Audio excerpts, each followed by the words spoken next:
वृद्धावस्था है वो तो शरीर का स्वाभाविक ही धर्म है, पर वो भय, वो जो हमारे अंतः जीवन की समस्याएं हैं, वो हमें किस दिशा में ले जाती है, और उस दिशा में ले जाने का वो दूसरा पक्ष है।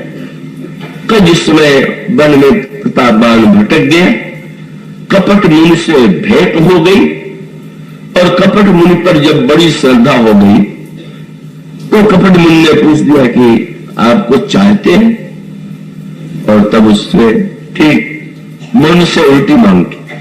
मनु तो बूढ़े हो गए थे, प्रताप भानु बूढ़ा उस समय नहीं था, लेकिन वृद्धावस्था की चिंता इतनी अधिक थी, मृत्यु की चिंता इतनी अधिक थी कि उसने कपट मुनि से यही कहा कि यदि आप प्रसन्न हैं तो आप यही आशीर्वाद दीजिए कि मैं कभी बूढ़ा न हो, मेरी कभी मृत्यु न हो, संसार में मेरी कभी पराजय न हो, और 100 कल्प तक मैं राज्य करूं। जरा मरण दुख रहित तंग, समर जीते जन को, एक छत्र रिपुहीन मई, राज कल्प सत हो। तो रामे के रूप में सचमुच उसका यौवन जो था वो अद्भुत था, अक्षय था। वो चाहता था कि कभी मृत्यु न हो, तो ऐसा भी लगा कि मृत्यु के तो सारे मार्ग रावण के रूप में बंद हो गए, क्योंकि किसी का सिर कट जाए उसकी मृत्यु अनिवार्य है, तो उसकी भूला कटने पर भी मृत्यु नहीं होगी, सिर कटने पर भी मृत्यु नहीं होगी। और ऐसा लगा कि जैसे पूर्व जन्म में उसने जो चाहा था सत्कर्म के द्वारा, पुण्य के द्वारा, उसे एक सीमा तक रावण के रूप में मिला, किंतु मिलने के बाद अंत में वो सभी एक बहुत बढ़िया वाक्य आता है। विभीषण ने आके प्रभु को सूचना दिया, बोले महाराज रावण एक यज्ञ कर रहा है।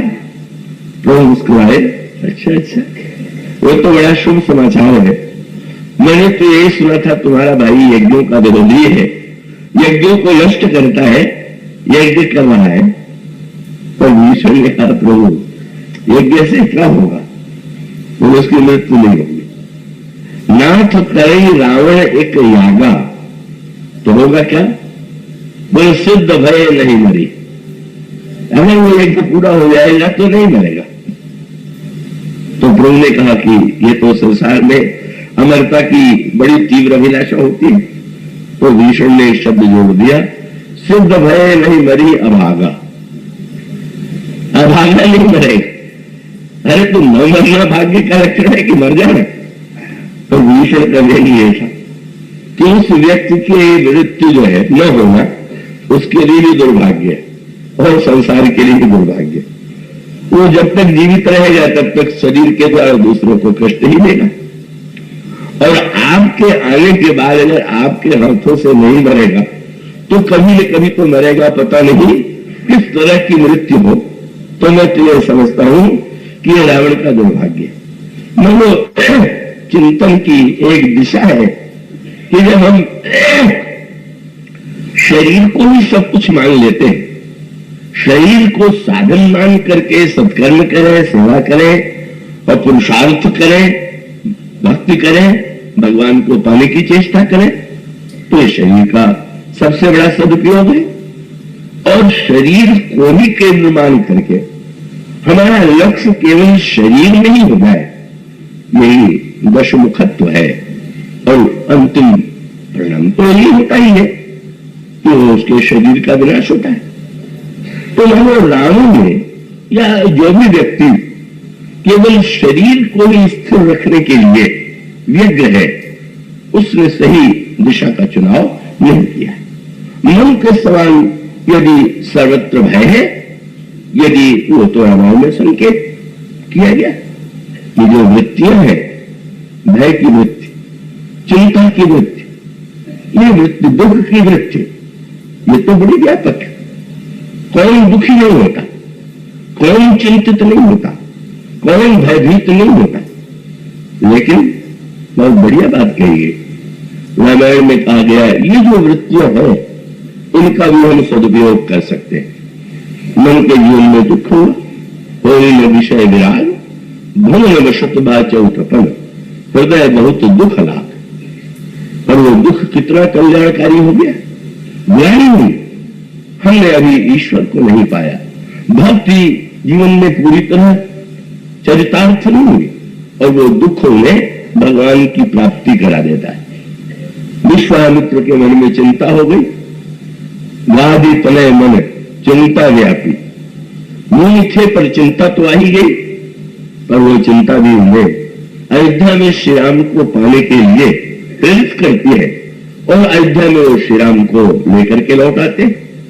अगर हमारा दुख हमें भगवत प्राप्ति के लिए प्रेरित करता है, अगर हमारी चिंता हमें भगवान को का उसका अर्थ ही है, दुख यदि है तो उसको मिटाने का उपाय तो वही है, हम सुख प्राप्त करें। और संसार के जो सुख है वो तो ससीम है ही, पर वो असीम सुख जो है वो तो श्री राम का परिचय देते हुए जब ये कहा गया, राम नाम की व्याख्या करते गुरु वशिष्ठ क्या कहते हैं? यही तो कहते हैं, जो आनंद श्री सुख राशि सी करते त्रैलोक्य सुपासी सो सुख धाम राम अस नामा अखिल लोक भायक विश्राम। तो विश्राम देने वाले, सुख देने वाले, आनंद के मान रूप तो प्रभु ही है।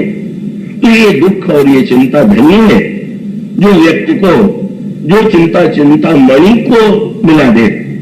तो समझिए मैंने पत्रिका में वही पद लिखा, कौन ऐसा है कि जिसको चिंता नहीं लगी है?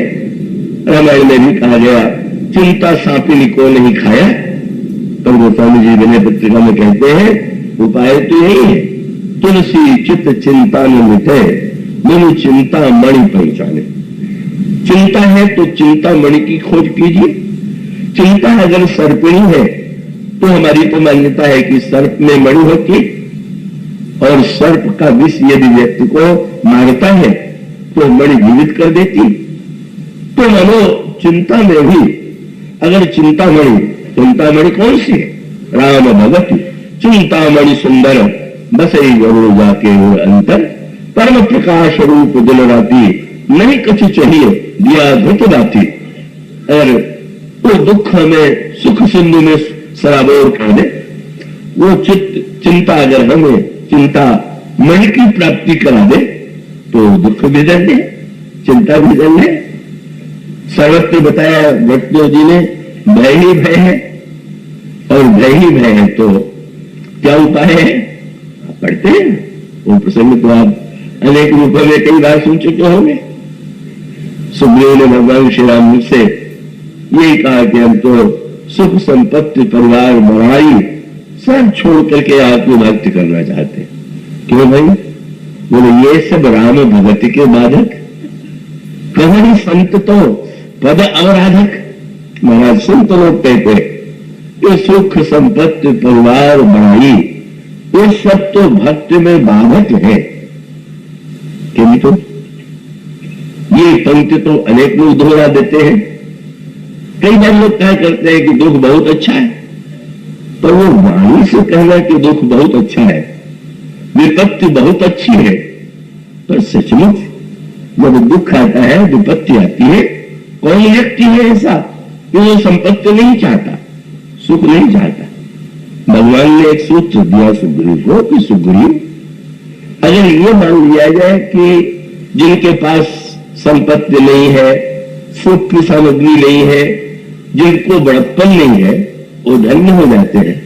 तो ऐसे भी तो अनगिनत व्यक्ति हैं जिनको इन वस्तुओं की प्राप्ति नहीं है, पर वो सबके सब न तो भगवान को पाना चाहते हैं, न भगवान को पाने की व्यग्रता होती। उन्होंने कहा नहीं, तुम जब ये कहते हो कि ये सब बाधक है, सही नहीं। मैं तुम्हें संपत्ति दूंगा, सुख दूंगा, राजा बनाऊंगा। और उसके साथ साथ भगवान ने एक ही वाक्य जोड़ दिया। यही किया उन्होंने, वालिका वध कर दिया। और वालिका वध करने के बाद उन्होंने ये कहा कि तुम जाकर के अच्छी तरह से राजकार्य चलाओ। पर एक मंत्र दे दिया, और वही मंत्र सबके लिए। अगर दुख है तो हम सुख स्वरूप भगवान की खोज में चले। और अगर हमारे जीवन में सुख और संपत्ति है तो हमारे हृदय में कृतज्ञता का उदय होना चाहिए। भक्ति का दूसरा रूप